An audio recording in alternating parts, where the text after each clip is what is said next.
পড়লে যদি একজন গৃহিণী তার জন্য ৩১ দফার এক দফা আছে। একজন গৃহিণী কিভাবে স্বাবলম্বী হবে, একজন কৃষক তার কিভাবে তার পূর্ণ মর্যাদা পাবে, একজন শিক্ষক কিভাবে তার সম্মান সুরক্ষিত হবে এবং জাতিকে গড়ে তুলবে, সব কিছুর বিবরণ এই ৩১ দফায় আছে। তাই ৩১ দফা আমরা আমাদের বিভিন্ন ইউনিয়নে এবং ওয়ার্ডে জনসভা করার পরে আমরা উঠান বৈঠকে নেমে যাব। উপজেলা এবং পৌরসভার ওয়ার্ডে আমরা উঠান বৈঠক করে ২০০ বা ৫০০ এটার একটি কর্মশালা হবে সারাদিন ব্যাপী। সেদিন আমরা আমাদের এক্সপার্টিসরা আসবে, তারা আপনাদেরকে উঠান বৈঠকের মাধ্যমে আমাদের আগামী দিনের আমাদের দলের ভারপ্রাপ্ত চেয়ারম্যান জনাব তারেক রহমানের এই ৩১ দফা আমাদেরকে শিক্ষা দিবে, আপনাদেরকে আমরা শিখাবো, আমার নেতা কর্মীরা শিখাবে। আপনাদেরকে শুধু একটি কথা বলতে চাই যে আপনারা ধৈর্য ধারণ করেন।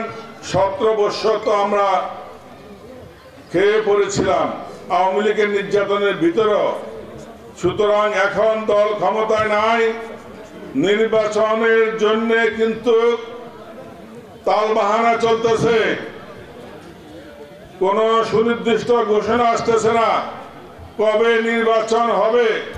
শুধু বলে সংস্কার করে, সংস্কারও তো একটা লাইন আছে ভাই, একটা দিনক্ষণ আছে।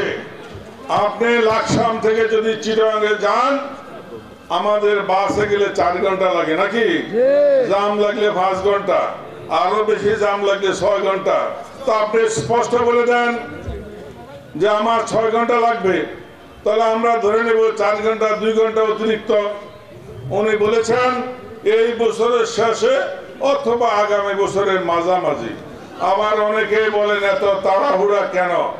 তাড়াহুড়া আমরা না, রাষ্ট্রের জন্য একটি নির্বাচিত সরকার দরকার, সেই জন্যে আমরা নির্বাচন চাই।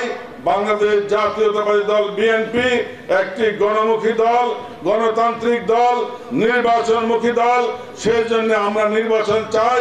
আমরা দাবি জানাচ্ছি এই সমাবেশের মাধ্যমে এই রাষ্ট্রে যারা পরিচালনা করেন আগামী এই বছরের ভিতরে আপনারা নির্বাচনের তারিখ ঘোষণা করুন এবং